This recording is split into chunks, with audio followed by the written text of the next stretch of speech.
Novel کا ری dedication ceremony. اور آج رضا ربانی صاحب اس کتاب کو غزہ کے بچے کو ڈیڈیکیٹ کر رہے ہیں. اینڈ آئی بلیو کہ رضا ربانی صاحب نے اس کتاب کی وجہ سے یہ پطرس بخاری بیسٹ فکشن ایوارڈ بھی ملا تھا. تو میں رضا ربانی صاحب کو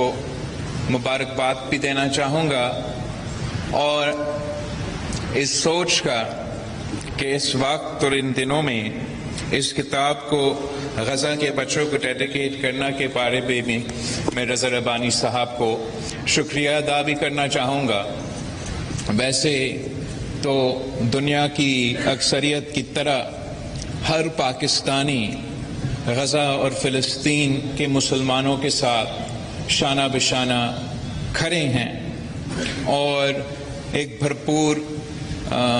مایوسی کے ساتھ 2 سال سے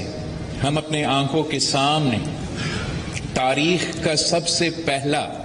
لائیو سٹریم جینوسائیڈ دیکھتے آ رہے ہیں. اور یہ تاریخی جینوسائیڈ میں پوری دنیا نے دیکھا، اپنے آنکھوں سے دیکھا کہ یہ نہ صرف مسلمانوں کا اور فلسطین کے عوام کا، غزہ کا جینوسائیڈ ہے، مگر میرے خیال میں تاریخ میں اس تعداد میں یہ بچوں کا جینوسائیڈ ہے.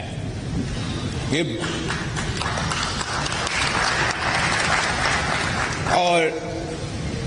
اس لیے رضا ربانی صاحب نے یہ سوچا ہوگا کہ اس کتاب کو انہی بچوں کو ڈیڈیکیٹ کیا جائے جس کا جینوسائیڈ کیا گیا ہے. ویسے اس جینوسائیڈ میں نہ صرف بچوں کا جینوسائیڈ کیا گیا ہے، مگر یہ تو صحافیوں کا بھی جینوسائیڈ رہا ہے، یہ تو ڈاکٹرز اور نرسز کا بھی جینوسائیڈ رہا ہے. اور جب پوری دنیا اس بات کو ویلکم کرے گی کہ کہنے کے حد تک سیز فائر ڈکلیئر کیا گیا ہے، اور کل ایک شاندار سیریمنی میں ایجپٹ میں اس سیز فائر پہ دستخط بھی کیا گیا. مگر تاریخ میں ہم نے دیکھا ہے کہ اگر کسی ممالک نے تاریخ کا سب سے زیادہ سیز فائرز توڑے ہیں تو وہ بھی یہ زائنسٹ رژیم رہا ہے. تو اس لیے جبکہ ہم اس سیز فائر کو ویلکم کرتے ہیں، امید رکھتے ہیں کہ یہ سیز فائر جاری رہے گا، اور کم از کم جو as an man made فیمن impose کیا گیا غزہ کے عوام پہ، اس کو ایڈریس کیا جا سکے گا.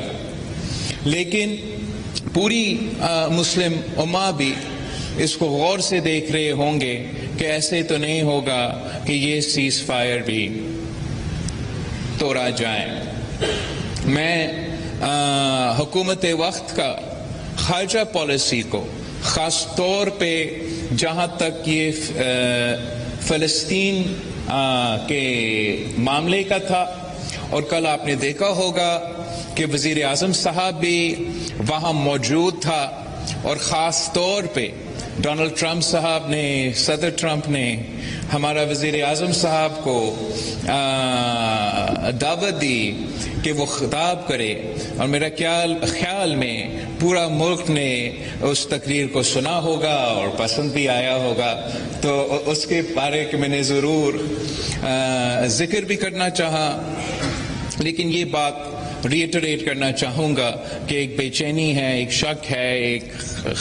خطرہ ہے، ایک ڈر ہے، خوف ہے کہ ایسے نہ ہو کہ اس بار بھی کوئی نہ کوئی دھوکہ دیا جائے.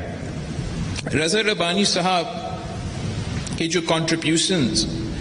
پاکستان میں، پاکستان کی جمہوری جدوجہد میں، پاکستان کی آئین سازی میں، پاکستان پیپلز پارٹی کی تاریخ کے حوالے سے وہ تو آپ سب کے سامنے ہیں، آپ اچھی طریقے سے یہ جانتے بھی ہو، مگر میں سمجھتا ہوں کہ یہ جو اب فکشن کا کتاب لکھا گیا ہے، یہ ایک لٹری طور پہ پاکستان کی لٹریری تاریخ میں رضا ربانی صاحب نے اپنا کنٹریبیوشن بھی شامل کیا، اور اس لیے کہ میں نے یونیورسٹی پہ ہسٹری اسٹڈی کیا ہے، اور میں سمجھتا ہوں کہ وہ جو لوگ کتاب لکھتے ہیں وہ تاریخ میں ہمیشہ زندہ رہتے ہیں. تو میں ہر کسی کو، یہ شہید محترمہ بینظیر بھٹو بھی کرتی رہتی تھی، پارٹی کے لوگوں سے بھی خود اپنی کتاب 2-3 لکھی تھی اپنی زندگی میں، اور وہ کہتی تھی کہ اگر آپ تاریخ کو ریکارڈ نہیں کریں گے، اور وہ فکشن میں ہو سکتا ہے، نان فکشن میں ہو سکتا ہے، لیکن آپ ریکارڈ نہیں کریں گے تو لوگ بھول جاتے ہیں. تو میں بھی بھی کوشش کرتی تھی کہ جب سے کسی سے ملتی تھی تو وہ کہتی تھی کہ آپ کتاب ضرور لکھیں، اور میں بھی یہی کوشش کرتا ہوں جب بھی میں خاص طور پہ پارٹی کے سینئر لوگوں سے انٹریکٹ کرتا ہوں تو میں انسسٹ کرتا ہوں کہ وہ بھی اپنا کتاب ضرور لکھے. تو اس حوالے سے بھی ہم رضا ربانی صاحب کا شکریہ کرتے ہیں. آپ نے پاکستان پیپلز پارٹی نے جس انداز میں پاکستان کی آئین کا کتاب میں اپنا کنٹریبیوشن دیا ہے وہ بھی تاریخی ہے، اور جو آپ نے اب لٹریچر کی ڈومین میں اور ایوارڈ حاصل کر کے اور پھر اس کتاب کو فلسطین کے بچوں کو ڈیڈیکیٹ کر کے ضرور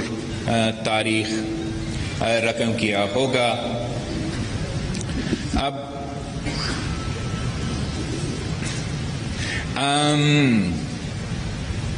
ہمارے سامنے قائم علی شاہ صاحب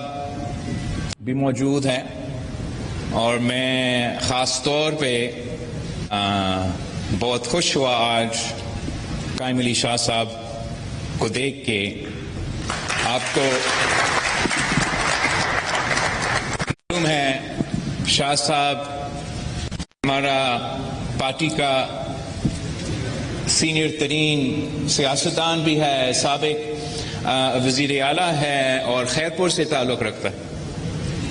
اور ہم آج ہی میں نے